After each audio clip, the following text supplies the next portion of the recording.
Graça e paz para todos. Eu sou o evangelista Luiz e esse é o Mergulhando na Bíblia, um canal feito para você. E hoje nós vamos iniciar um estudo a respeito sobre as parábolas de Jesus. E hoje vamos começar falando a respeito da parábola das 10 virgens, que se encontra no Evangelho de Mateus, capítulo 21, do versículo 1 ao 13. O reino dos céus será, pois, semelhante a 10 virgens, que pegaram suas candeias e saíram para encontrar-se com o noivo. 5 delas eram insensatas e 5 eram prudentes. As insensatas pegaram suas candeias, mas não levaram óleo. As prudentes, porém, levaram óleo em vasilhas, junto com as suas candeias. O noivo demorou a chegar, e todas ficaram com sono e adormeceram. À meia-noite ouviu-se um grito: o noivo se aproxima, saiam para encontrá-lo. Então todas as virgens acordaram e prepararam suas candeias. As insensatas disseram às prudentes: dê-nos um pouco do seu óleo, pois as nossas candeias estão se apagando. Elas responderam: não, pois pode ser que não haja o suficiente para nós e para vocês. Vão comprar óleo para vocês. E saindo elas para comprar o óleo, chegou o noivo. As virgens que estavam preparadas entraram com ele para o banquete nupcial, e a porta foi fechada. Mais tarde vieram também as outras e disseram: Senhor, Senhor, abra a porta para nós. Mas ele respondeu: a verdade é que não as conheço. Portanto, vigiem, porque vocês não sabem o dia nem a hora, e nós podemos ver agora. Vimos aqui 5 virgens prudentes e 5 virgens imprudentes. As prudentes, além de levar as suas lâmpadas, levaram também vasilhas com azeite para elas ficarem acesas por mais tempo, ou seja, foram prevenidas, precavidas, né? E as imprudentes não levaram azeite de reserva. E quando houve o grito, o noivo está chegando, as 5 virgens imprudentes se levantam. Sim, porque todas elas estavam dormindo. Algumas pessoas pensam que as imprudentes não entraram para a festa de casamento porque elas estavam dormindo. Não, as 10 dormiram. Então, todas as 10, quando ouvem o grito, dizendo que o noivo estava vindo, elas se levantam. Porém, as imprudentes, elas pedem azeite emprestado para as virgens prudentes. Porém, as virgens prudentes dizem: não, se nós emprestarmos o nosso azeite a vocês, irá faltar para nós também. Então as prudentes mandam que elas saiam para comprar. Só que nesse meio tempo que as imprudentes saem para comprar o azeite, o noivo chega. E o noivo pega as 5 prudentes e leva para o casamento, para a festa de casamento. E mais tarde, atrasadas, chegam as 5 virgens imprudentes que saíram para comprar o azeite. E quando elas chegam na festa, a porta está fechada. Então elas batem na porta e dizem: Senhor, Senhor. Mas a porta já está fechada. E o Senhor responde: eu não conheço vocês. E a parábola termina dizendo: vigiem, porque vocês não sabem que dia o noivo vem. Então veja, nós vimos aqui que só vai entrar na festa aqueles que o noivo conhece, aquele que o noivo tem intimidade. E nós precisamos ter cuidado para não confundir trabalho na igreja com relacionamento com Deus. Porque você pode trabalhar arduamente para a igreja, pode ser muito dedicado ao ministério, pode ser até mesmo de forma muito fiel a Deus, sem com isso ter um relacionamento com ele. Porque Jesus disse: muitos me dirão naquele dia: Senhor, Senhor, não profetizamos nós em teu nome? E em teu nome não expulsamos demônios? E em teu nome não fizemos muitas maravilhas? E então lhes direi abertamente: nunca vos conheci, apartai-vos de mim, vós que praticais a iniquidade. Essa passagem se encontra no Evangelho de Mateus, capítulo 7, do versículo 22 ao 23. Então veja, porque pregar, fazer maravilhas em nome do Senhor, expulsar demônios, falar em outras línguas, nada disso é garantia de que a pessoa vai entrar no céu. Quem vai entrar no céu são aqueles que têm relacionamento com o Senhor. Aquelas pessoas que foram para o casamento são aquelas que o noivo conhece. Somente as 5 prudentes entraram porque o Senhor conhecia aquelas 5 prudentes. Por isso que só elas entraram. A porta se fechou para as imprudentes. E o noivo falou: eu não conheço vocês. E aqui começa a lição. A parábola das 10 virgens, ela está inserida em um contexto. E para entendermos, nós precisamos analisar em que contexto ela está inserida.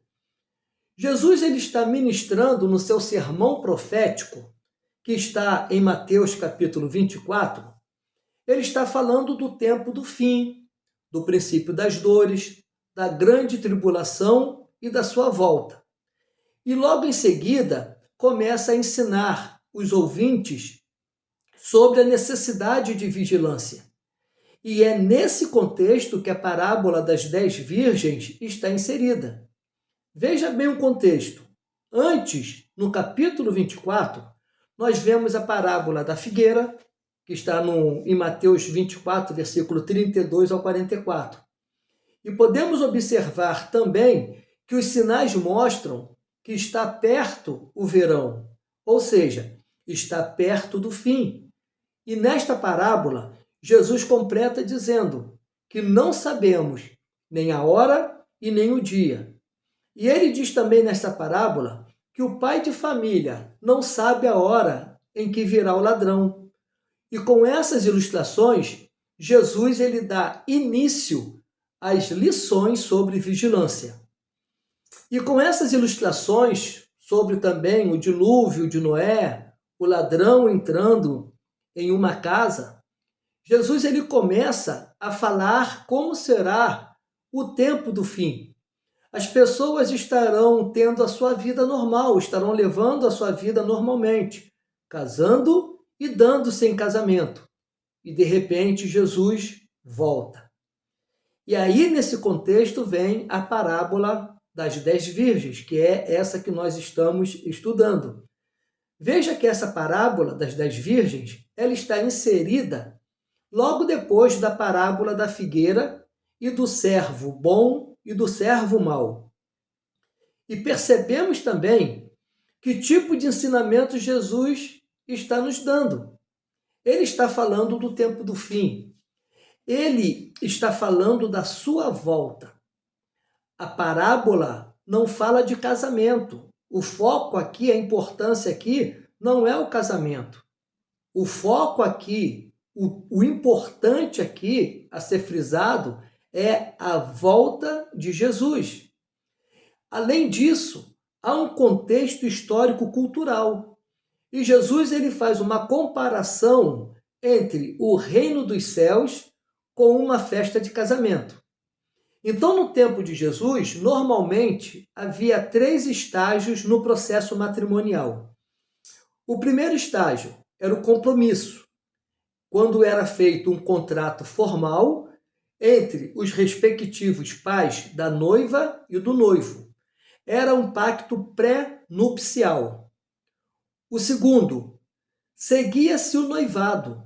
A cerimônia era realizada na casa dos pais da noiva, onde promessas mútuas eram feitas pelas partes contratantes, diante de testemunhas, e o noivo dava presentes à sua noiva. E o terceiro passo, o casamento no qual o noivo, acompanhado dos seus amigos, buscava a noiva na casa dos seus pais e a levava em cortejo de volta para a sua casa, onde ali, finalmente, realizava a festa de casamento.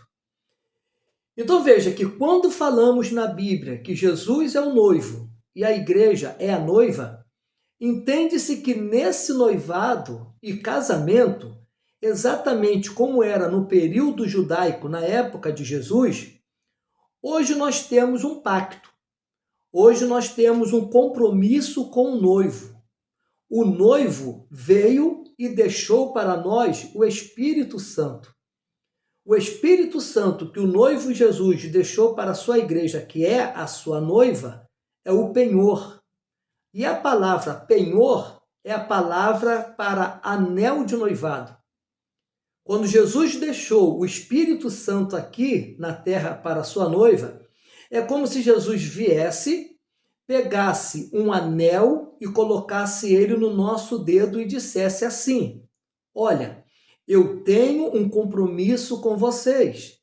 Eu virei buscar vocês. Eu virei resgatar vocês. O Espírito Santo é a garantia de que Jesus, ele voltará para nos buscar. E há uma grande festa de presentes na casa da noiva. O que isso quer dizer? Isso quer dizer que a igreja, nós, ainda aqui na terra, nós vivemos abençoados pelo noivo, que é o galardoador daqueles que o buscam. Por fim, o noivo que é Jesus, ele vem dos céus para buscar a sua noiva e levar a noiva para o casamento na casa do Pai. E veja bem o que Jesus diz no Evangelho de João, capítulo 14, do versículo 1 ao 3. Não se turbe o vosso coração.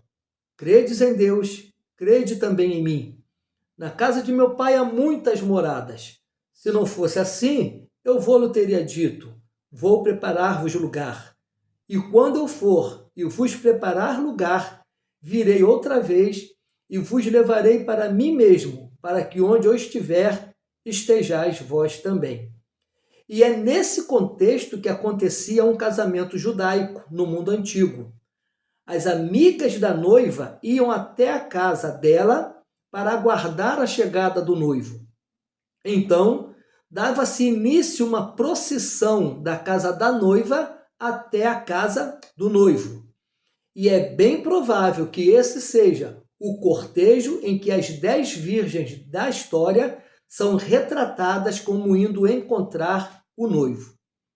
Pois bem, então o que nós podemos tirar agora de lições dessa parábola que Jesus nos deixou? Primeiro, Jesus convida a sua igreja para participar da sua alegria. Nessa parábola, tudo já está preparado.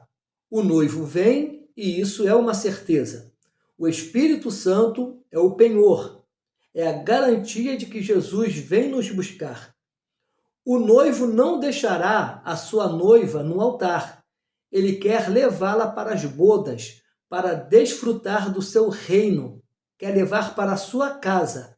E esse casamento será eterno. Esse casamento não será diluído. Esse casamento não terá divórcio. O casamento da noiva com o noivo será eterno. Glória a Deus. Existem 2 tipos de pessoas aguardando a chegada do noivo: as prudentes e as imprudentes. Umas estão preparadas e outras, infelizmente, despreparadas. Umas deram importância para aquele momento tão solene, tão sublime, e se prepararam totalmente para ele. Outras trataram esse momento como algo sem importância, como algo que não precisava tanta coisa, ou até mesmo não acreditando que iria acontecer. Como, infelizmente, hoje em dia tem pessoas, tem evangelhos, tem crentes que acham que Jesus nem vai mais voltar. Estão achando que está demorando tanto que isso é uma conversa fiada, uma historinha, conto da carochinha, mas ele vai voltar sim. O Espírito Santo é o penhor, é a garantia de que ele vai voltar. Então veja, a chegada do noivo não representou alegria para as imprudentes, para aquelas que não estavam levando muito a sério aquela situação, mas trouxe sim, ao invés de alegria para elas, trouxe desespero. O aparente atraso do noivo tem um propósito. Todos podem passar por momento de sono, todos podem passar por cansaço, mas só os prudentes estão preparados para quando esse dia chegar. Quem nunca passou por um momento de crise? Quem nunca teve ali a sua caverninha particular para entrar e se esconder? Quem nunca passou por uma frieza, por dificuldades espirituais? Quem nunca passou por isso? Mas só os prudentes estão preparados para quando esse dia chegar, irmãos, e tenha certeza, esse dia ele chega para todos nós, mas nós temos que estar com as nossas lamparinas acesas, preparados. Davi disse no Salmo de número 27, versículo 4, uma coisa pedi ao Senhor e buscarei, que possa morar na casa do Senhor todos os dias da minha vida, para contemplar a formosura do Senhor e inquirir no seu templo, porque no dia da adversidade que vai chegar para todos, o Senhor me esconderá no seu pavilhão, no oculto do seu tabernáculo me esconderá, por-me-á sobre uma rocha. Então veja, o problema, as coisas difíceis chegam para todos. Todos têm o seu momento de passar por dificuldade, mas tenha certeza, se você estiver preparado, você vai poder fazer essa oração, esse pedido de Davi, sabendo que o Senhor, ele vai te esconder no seu pavilhão e vai te colocar sobre uma rocha.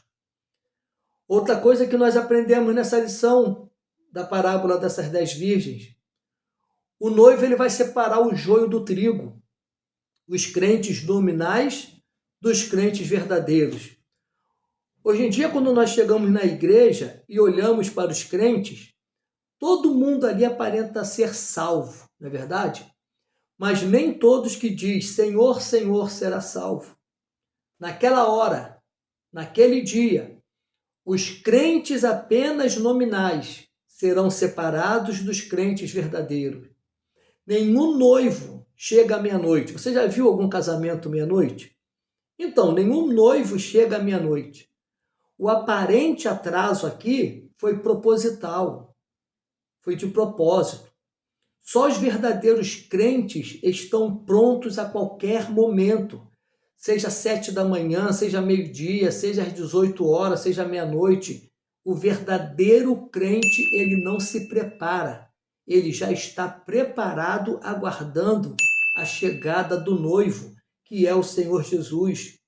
Os prudentes estão preparados para a sua volta. Na última hora, muitos irão perceber que tinham pouco azeite. E quem são esses que vão perceber que tinham pouco azeite? São aqueles que acendem as lamparinas de vez em quando, que só quando tem um evento extraordinário na igreja, ou só quando o calo aperta, ou só quando é ceia do Senhor, ou quando a igreja promove uma campanha ou um retiro, aí esses tipos de crente vão, se apresentam no trabalho da igreja. Ou seja, precisa ter algo acontecendo na igreja para esse tipo de crente aparecer. Então nós vemos aqui que se Jesus voltasse agora, você estaria pronto ou você iria se preparar? Você estaria preparado ou você teria que sair para resolver ainda alguma coisa? Se você tiver que resolver alguma coisa, resolva hoje. Há uma frase que diz o seguinte no mundo: não deixe para amanhã o que você pode fazer hoje. Se você tem alguma coisa pendente, se você tem alguma coisa que resolver, se você tem que pedir perdão, peça hoje, não espere amanhã. As imprudentes pediram para as prudentes: dá-nos um pouco do seu azeite. As prudentes responderam: vão comprar. E elas saíram para comprar, ou seja, saíram para se preparar. Se tiver que resolver alguma coisa, faça hoje, porque amanhã pode ser tarde demais. Resolva as pendências que você tem hoje, agora, já. Não deixe para depois. E nós podemos ver também uma coisa: o azeite, ele é intransferível. Ninguém pode entrar no céu com azeite alheio. A graça salvadora é algo pessoal, é algo intransferível. Ninguém entrará no céu, irmãos, por procuração. Ninguém pode entrar no reino de Deus pegando carona com quem tem fé genuína. Não é possível confiar na fé do pai, na fé da mãe, na fé do esposo ou na fé da esposa ou de qualquer outra pessoa. Não se empresta piedade e devoção. Não se compra relacionamento com Deus. Nós precisamos aprender uma coisa: lâmpadas não possuem nenhuma utilidade se estiverem desprovidas de azeite. Outra coisa também que nós precisamos entender e aprender: a porta da festa estará fechada para aqueles que deixaram o preparo para a última hora. O clamor das imprudentes não foram atendidos. O Senhor não as reconheceu como participantes da festa. Não adianta clamar pelo noivo, não adianta usar palavras quando suas obras o negam. Com a boca clamam ao noivo, mas com a lâmpada o desprezam, deixando-se apagar. Amém? Espero que você tenha gostado desse estudo e eu te espero no próximo. Isso é, se a trombeta não soar até lá.